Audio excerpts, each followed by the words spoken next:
واخوری امبودسمن با 3 روزنامه‌نگار زندانی تاجیک. ملاقات امامعلی رحمان با میخائیل میشوستین. اسرائیل به ایران حمله کردن است.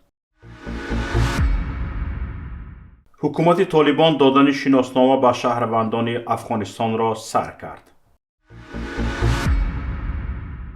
نمایندگان وکالتدار آید به حقوق انسان تاجیکستان در زندان معروف به یکم سویتسکی با چند از ژورنالیستان محکوم شده تاجیک از جمله عبدالله غربتی، دلیر امامعلی و ذوقبک سیدامینی واخورده از شرط و شرایط نگهداری آنها در زندان پرسان شدهاند.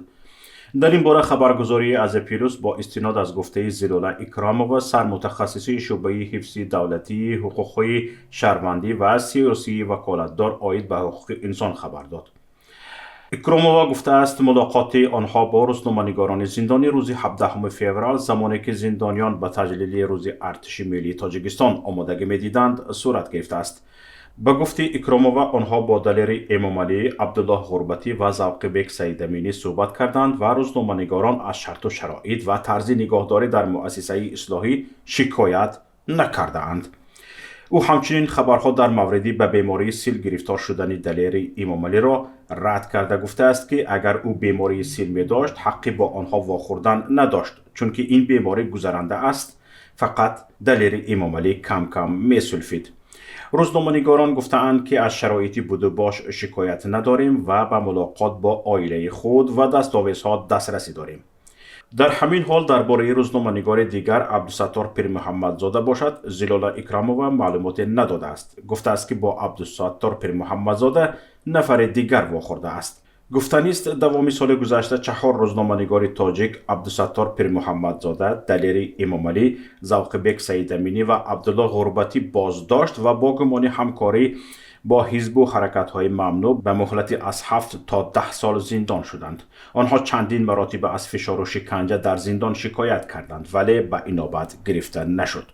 سازمان‌های حامی حقوق بازداشت و محاکمه و حکم روزنامه‌نگاران را غیر قانونی خوانده از مقامات تاجیکستان دعوت کردند که آنها را فوراً آزاد کنند. پرزیدنت تاجیکستان امامعلی رحمان با رئیس حکومت روسیه میخائیل میشوستین واخوری و صحبت انجام داد. دوره که خدمات مطبوعاتی رئیس جمهور اطلاع می‌دهد در آغاز ملاقات امامعلی رحمان مهمیت ادامه مکالمه پیوسته سطحی عالی و بلند بین دولتی را تاکید کرده است. گفته می شود ضمن ملاقات جانب‌ها دایره وسیع مسئله‌های شریکی استراتژی و مناسبت‌های همپیمانی تاجیکستان و روسیه را مورد بررسی قرار دادند. درباره امکانات بزرگی هر دو کشور جهت افزایش تجارتی متقابل و یک جای عملی نمودن لایحه‌های بزرگ سرمایه‌گذاری برای جانب‌ها سودمند اندیشه‌رانی صورت گرفته است. همزمان به گسترش منبع رابطه‌های عملی در ساحه‌های معارف، علم، فرهنگ و تندرستی اظهار هوسمندی کرده شد. در رفت صحبت همچنین دایر به مسئله‌های مبرم روزنامه بین‌المللی و منطقوی تبادل افکار صورت گرفت. در رسانه‌های جهانی معلومات پیدا شد که اسرائیل می‌تواند به ایران حمله کند تا تهران را از دسترسی به C-400 روسیه جلوگیری کند.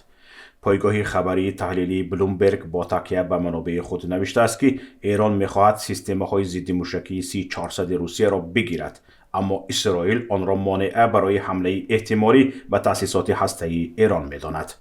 بلومبرگ نوشته است که اسرائیل از ایجاد احتمالی سلاح هسته‌ای از جانب ایران می‌ترسد. از این رو احتمالی حمله را به نظر می‌گیرد. افراد اسرائیل و ایالات متحده آمریکا به بلومبرگ گفتند که دورنمای به دست آوردن سیستم‌های C-400 از جانب ایران تصمیم حمله از تل‌آویو را صورت می‌بخشد. سروزیر اسرائیل بنیامین نتانیاهو گفته است هر قدری که انتظار می‌شویم همان قدر مشکل‌تر می‌شود. ما خیلی زیاد انتظار شدیم. می‌توانم بگویم که من هر کاری از دستم می‌آمده را می‌کنم تا از دستیابی ایران به سلاح هسته‌ای جلوگیری شود. روند تقسیم شناسنامه برای شهروندان افغانستان که حدود 5 ماه قبل قطع شده بود دوباره از روز 1 مارس سال جاری در کابل و ولایت‌های این کشور از سر گرفته شد. شبکه خبری تورونیوز می نویسد مسئولان سریداری شناسنامه ها در حکومت طالبان گزارش می دهند که همه روزه به 10,000 نفر در سراسر افغانستان شناسنامه ها تقسیم کرده شده اولویت به بیماران و دانشجویان داده می شود. نورالله پتمن سخنگوی ریاست شناسنامه ها گفته که شهروندان این کشور می توانند برای گرفتن شناسنامه طریق اینترنت ثبت نام شوند. بر اساس اظهارات مسئولین حکومت طالبان تصمیم گرفته شده که به قیدگیری آنلاین به خاطر جلوگیری از فسادکاری صورت بگیرد. باید گفت که روند تقسیم شناسنامه ها در افغانستان تقریباً 5 ماه پیش به دلیل مشکلات تکنیکی و نارسایی شناسنامه قطع شده بود.